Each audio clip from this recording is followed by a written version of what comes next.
Hello, this is Eddie from Fall of Serenity. I play guitar in Fall of Serenity, and during this video, you will also meet Ferdinand, who plays guitar as well, and our singer John. They are answering some of your questions as well. We are a five-piece death metal band from Germany. We are around quite some time, since 1999. Our first release was a split vinyl 12-inch with Heaven Shall Burn. Some of you might know them. After that, we toured a lot with bands like Dismember, Hate Sphere, Hate Eternal, stuff like that, and brought out four full-length albums until 2007. After that, we took a break. Wasn't planned that long. Anyway, a few years ago, we decided to get it on and writing some new music. We will release a new album called Open Wide or Hell on March 22nd. So most likely, when you see the video, the album is already out. So we highly appreciate your support. You can check it out anywhere on the internet, YouTube or Spotify or whatever. Our Bandcamp page. Yeah, guess that's it for introducing the band. The band name Fall of Serenity evokes a sense of contrast and transformation. The word fall implies something like a downfall or a descent of something. Serenity means nothing more than tranquility or all the good things in life, and so to say, yeah, a downfall of all good things in life. When you look around these days, there are a lot of downfall. There are a lot of wars and injustice in the world, downfall of democracies or governments and climate change and all that stuff. So I guess the name Fall of Serenity is more up to date than it was ever before. We started writing Open Wide or Hell in October 2019, and compared to how we used to write songs before, we changed our process completely.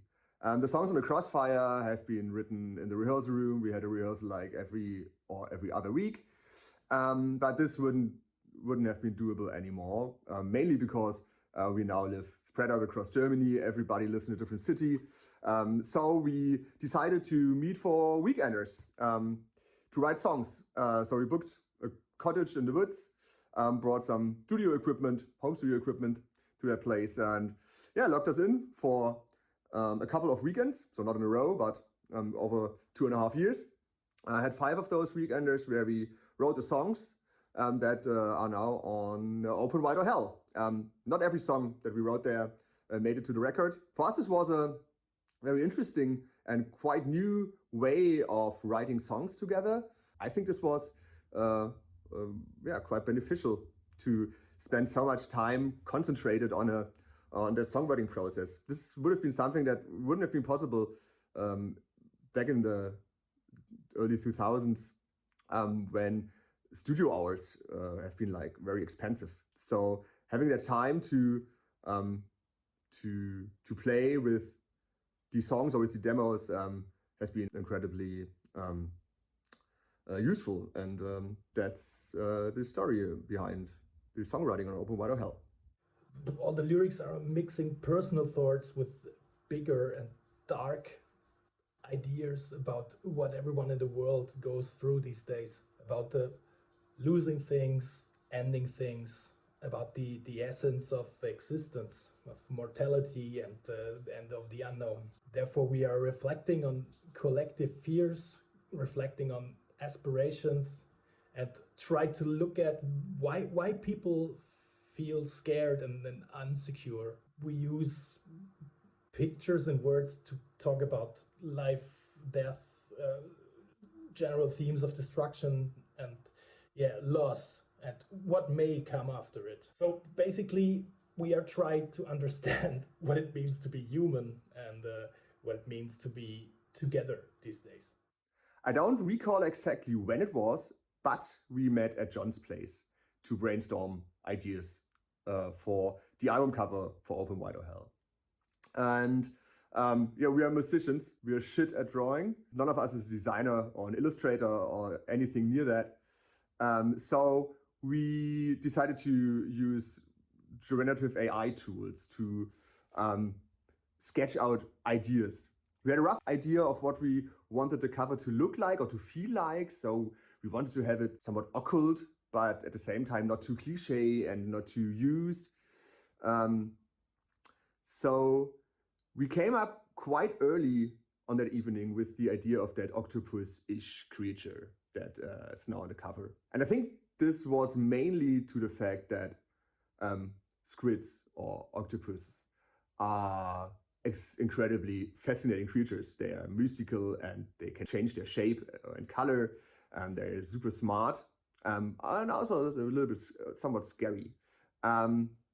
So yeah, we went with that motif. Yeah, got some like first sketches of out of those tools, and then we went with that to our friend Pepe from Azrael Design, and he helped us putting this stuff together into a real artwork for a metal album.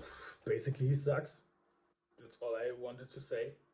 No, just kidding. We have a strong, long-standing relationship with Life Force and with the founder, Stefan, and the whole team, of course, too, which is built on friendship and trust. Life Force Records is a very, very established label and has been active in the German and the European underground since ages, or at least for several decades. So they have built up a very good professional structure, and they support many great bands, and it all turns around good music with no border. And yeah, as we know the founder Stefan since the early 90s, we have entrusted him with the distribution of our music since then. And in the end, the corporation itself is very easy to describe. We deliver the music, we deliver the media, our good looks. And Life Force Records takes care of distribution, takes care of production and reach. Nothing more to say. Hi, Stefan. Well, as you might imagine, as an underground death metal band or black metal band, we all work in totally normal, boring jobs. Well, what? Not quite all of us, sorry. We have one guitarist, Ferdinand, who works in aerospace on the Mars colonization project, which is actually not that normal, if I think twice about it. Our bass player Ike works for a very big merchandise company and is responsible that many national and international artists have t-shirts and other stuff with them on tour. Our drummer is selling drugs, of course, completely legal as a pharmacist. And yeah, at least Eddie and me have total normal office jobs. Bottom line, we are, all in all, a very down-to-earth band in the truest sense of word, with work and homes and hobbies and pets and family. I think we are all damaged in a positive way by our parents. My first records were Danzig, Uriah Heep, and Guns N' Roses, and I guess we all grew up with stuff like this after the big wall falls down, and parents started to discover cool music from the West. And as far as I can remember, anything without a distorted guitar never made it into a record player at home.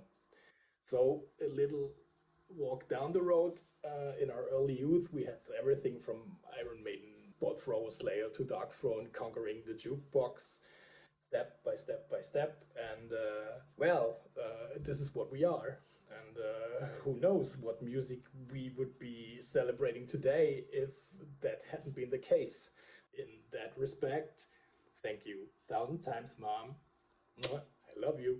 Okay, nice question. I think the biggest obstacle for me as a musician has been my laziness during my teenage years. to practice. So I started learning to play the piano when I was like 5 or 6 years old. And later on, I added guitar to that. And I always loved to play music, and I always wanted to be good at it, but I hated to practice. Thanks to my mother, hi mom, love you. She pushed me a bit in a nice way to practice and to develop, and that really helped. What also helped was playing in bands from the early days on, and yeah, this really helped with also helped with developing skills as a guitarist, but also skills in songwriting and stuff like that. Well, I thought pretty long about that question actually. I would go for Lady Gaga. I think she's an incredible artist, has an incredible voice, lots of creativity. I think she's also open-minded to other music or to metal music. She made something with Metallica, if I'm correct. Anyway, yeah, I would go for Lady Gaga. That would be nice. Yep.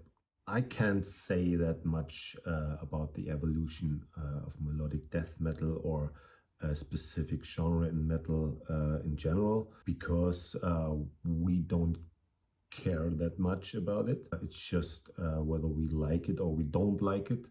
Obviously, there is a lot of melodic death metal in Fall of Serenity's music as well, but it's not something we focus on. What can I say about that? We like bands like Early in Flames or At the Gates and stuff like that. The early records were pretty much cool and have definitely an influence on our music. We make the music we like or we have in our mind, or which comes out during the songwriting process. Drum blast beats. Shredding. I like both. If I have to pick one, it would be vinyl. But I also like audio cassettes or tapes. So, yeah. CD. Mosh pit. Definitely mosh pit. Mosh pit for sure. Just mosh pit. Well, that's definitely 12 a.m. studio session. Who wants to rehearsal at 6 a.m.? That's ridiculous. A 6 a.m. rehearsal to go at 12 a.m. into the studio. And that's how we usually work in Fall of Serenity. That's always the same. Well, tough to decide for one, but maybe Pain from Jimmy Eat World. Bad Guy from Billie Eilish. I would think for the near future, the plan is pretty much to play live. We already have some shows booked for this year, a few festivals, and yeah, also I think next year we will be playing here and there and bring the new songs and the album to the people. After that, let's see. I would think, so I know it from myself, I would also think Eddie already has some ideas in the drawer, so I would think that at some point we meet back in our cottage. That's our cottage, but we meet there again, and yeah, let's see what will come out of that. Stay tuned. And thank you very much for the interview. We've been Fall of Serenity. Bye.